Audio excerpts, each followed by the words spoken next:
Item ಯಾವುದೇ ಇರಲಿ try ಮಾಡಿ ಆಚಿ ಚಿಕನ್ ಮಸಾಲಾ. ಆಚಿ ಚಿಕನ್ ಮಸಾಲಾ. ಕೆಲವೇ ಕ್ಷಣಗಳಲ್ಲಿ ಗವರ್ನರ್ ಭೇಟಿ ಮಾಡಲಿದ್ದಾರೆ ವಿಜಯ್.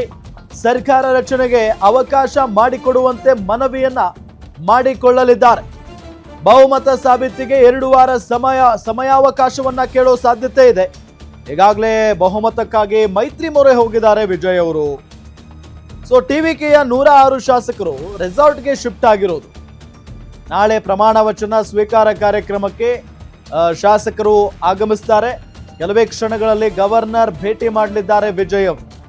ಸರ್ಕಾರ ರಚನೆಗೆ ಅವಕಾಶ ಮಾಡಿಕೊಡಿ ಅಂತ ಹೇಳಿ ಮನವಿಯನ್ನ ಮಾಡಿಕೊಳ್ಳಲಿದ್ದಾರೆ.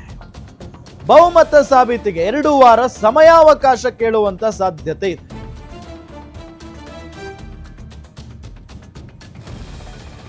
ನೋಡಿ, ಒಂದ್ ಕಡೆ ಈಗ ಬಹುಮತ ಸಾಬೀತು ಮಾಡೋದಕ್ಕೆ ತುದಿಗಾಲಲ್ಲಿ ನಿಂತ್ಕೊಂಡಿದ್ದಾರೆ ವಿಜಯ್.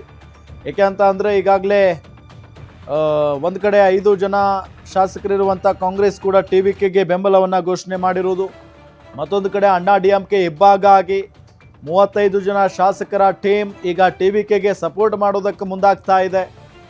ಸಹಜವಾಗಿ ಬಹುಮತ ಸಾಬೀತಂತೂ ಹಾಗೆ ಆಗುತ್ತೆ. ಸರ್ಕಾರ ರಚನೆ ಆಗೋದ್ರಲ್ಲಿ ಯಾವುದೇ ರೀತಿಯಾದಂಥ ಅನುಮಾನ ಇಲ್ಲ. ಸೊ ಹಾಗಾಗಿ ಇನ್ನೇನು ಕೆಲವೇ ಕ್ಷಣಗಳಲ್ಲಿ ಗವರ್ನರ್ ಅವರನ್ನು ಭೇಟಿ ಮಾಡ್ತಾರೆ ವಿಜಯ್ ಅವರು. ಸರ್ಕಾರ ರಚನೆಗೆ ಅವಕಾಶ ಮಾಡಿಕೊಡಬೇಕು ಅಂತ ಮನವಿ ಮಾಡಿಕೊಳ್ತಾರೆ. ಸೊ ಬಹುಮತ ಸಾಬೀತಿಗೆ 2 ವಾರ ಸಮಯಾವಕಾಶ ಕೇಳುವ ಸಾಧ್ಯತೆ ಅಂತೂ ಇದೆ. ಈಗಾಗಲೇ ಬಹುಮತಕ್ಕಾಗಿ ಮೈತ್ರಿ ಮೊರೆ ಹೋಗಿದ್ದಾರೆ ವಿಜಯ್ ಅವರು. ಸೊ ಈಗಾಗಲೇ ಟಿವಿಕೆಯ 106 ಜನ ಶಾಸಕರು ರೆಸಾರ್ಟ್ಗೆ ಶಿಫ್ಟ್ ಆಗಿದ್ದಾರೆ. ಯಾವುದೇ ಕಾರಣಕ್ಕೂ ಮತ್ತೆ ಈ ಆಪರೇಷನ್ಗೆ ಒಳಗಾಗಬಾರದು ಅನ್ನೋ ದೃಷ್ಟಿಯಿಂದ ಮುಂಚಿತವಾಗಿಯೇ ಗೆದ್ದಂಥ ಎಲ್ಲ ಶಾಸಕರನ್ನ ರೆಸಾರ್ಟ್ಗೆ ಶಿಫ್ಟ್ ಮಾಡಿದ್ದಾರೆ.